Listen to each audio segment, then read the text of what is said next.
के साथ भी ऐसा होता है तो इसका मतलब भगवान की असीम कृपा आपके ऊपर है।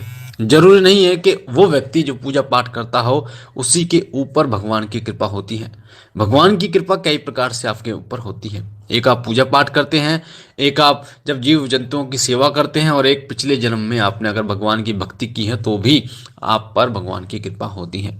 और जब भगवान की कृपा आपके ऊपर होती है तो कुछ ऐसे बदलाव आपके शरीर और आपकी आत्मा आपके मन में आने शुरू हो जाते हैं जिन बदलावों को आप समझ नहीं पाते, पर वो बदलाव, सभी बदलाव सकारात्मक होते हैं, आपके हित के लिए होते हैं।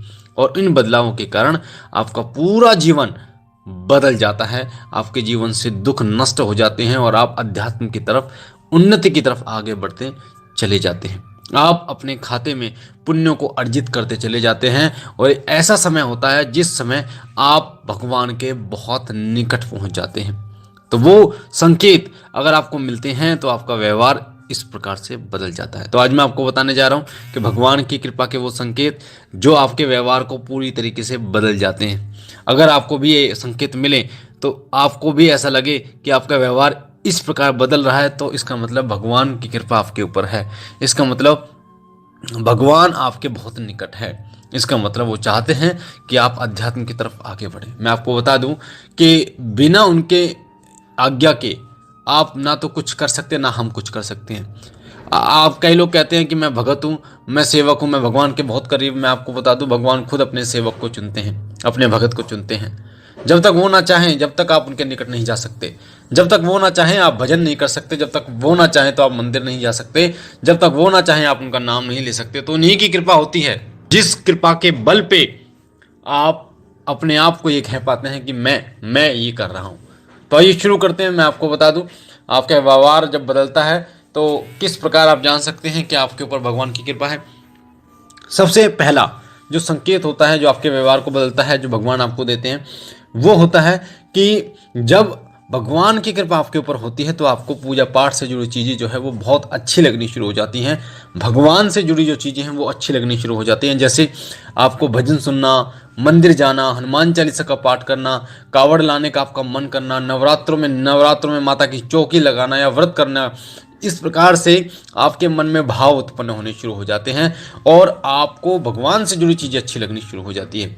आप भागवत गीता आप पढ़ना शुरू कर देते हैं, आप शिव महापुराण पढ़ना शुरू कर देते हैं। ये सब बदलाव उनकी कृपा के ही कारण आपके अंदर आते हैं। दूसरा जो संकेत होता है कृपा का वो होता है कि ईश्वरीय जब कृपा आपके ऊपर होती है तो आपके मन में भाव उत्पन्न हो जाता है उनके प्रति। आप जब उनकी मूर्ति को देखते हैं, जब उनकी तस्वीर को देखते हैं तो आंखों से आंसू निकलने शुरू हो जाते हैं और आप सब कुछ भूल जाते हैं, सिर्फ उन्हीं को निहारने का आपका मन करता है। आपको ऐसा मन करता है कि मैं इन्हीं के चरणों में पड़ा रहूं, इनको देखता रहूं। वो भाव आपके अंदर उत्पन्न होने शुरू हो जाते हैं। तीसरा जो संकेत होता है वो होता है कि आपके मन में ईश्वरीय कृपा के कारण आपके मन में दया, प्रेम विकसित होना शुरू हो जाता है, उत्पन्न होना शुरू हो जाता है, जिसके कारण आप किसी गरीब को नहीं देख पाते, आप किसी पीड़ित व्यक्ति को नहीं देख पाते, किसी अपंग व्यक्ति को नहीं देख पाते। आप तन मन धन से उसकी मदद करने की कोशिश करते हैं। अगर एक ऐसा समय होता है अगर आप खाना खा रहे हैं और कोई व्यक्ति आपके, कोई जानवर आपके पास आ जाए तो आप पूरा खाना उसको खिला देते हैं और आपको संतोष मिलता है, आपको आत्म शांति अनुभव होती है। तो ये जो लक्षण होता है ये उन्हीं में होता है जिन पर भगवान की विशेष कृपा होती है।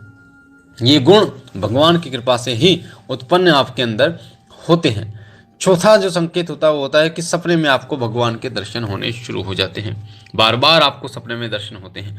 तो ये संकेत जो सपने में दर्शन होने का संकेत होता है ये बहुत महत्वपूर्ण होता है और ये संकेत उन्हीं को मिलता है जिनके ऊपर भगवान की विशेष कृपा होती है, जिन्हें भगवान अपने पास, अपने निकट बुलाना चाहते हैं।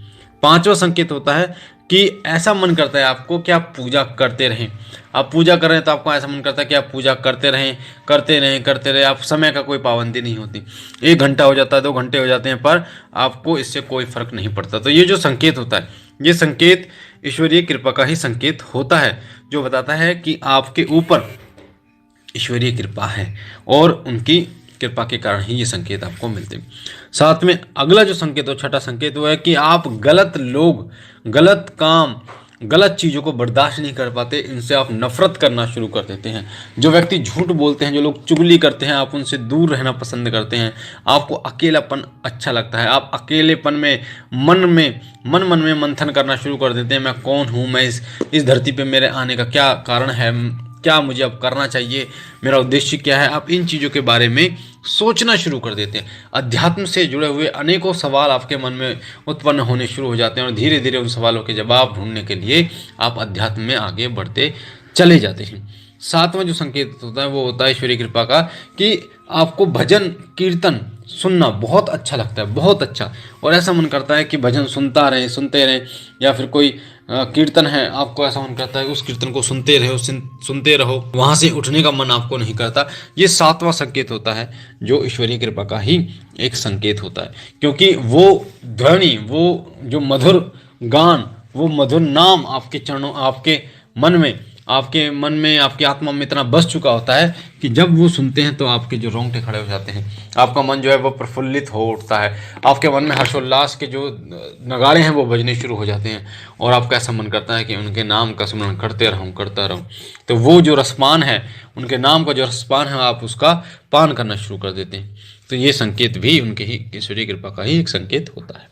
साथ ही आठवां संकेत होता है कि आपको बार बार पूजा करने को मन करता है। सुबह आपने पूजा की, उसके बाद आपको ये जल्दी होती है कि कब आप दोपहर को पूजा करें, शाम को पूजा करें, कब शाम और आप पूजा करें, यानी कि आपको पूजा बार बार करने का मन करता है। तो ये संकेत भगवान की कृपा का ही एक संकेत होता है, जो बताता है कि भगवान के दर्शन, भगवान की कृपा आपको प्राप्त हो चुकी है।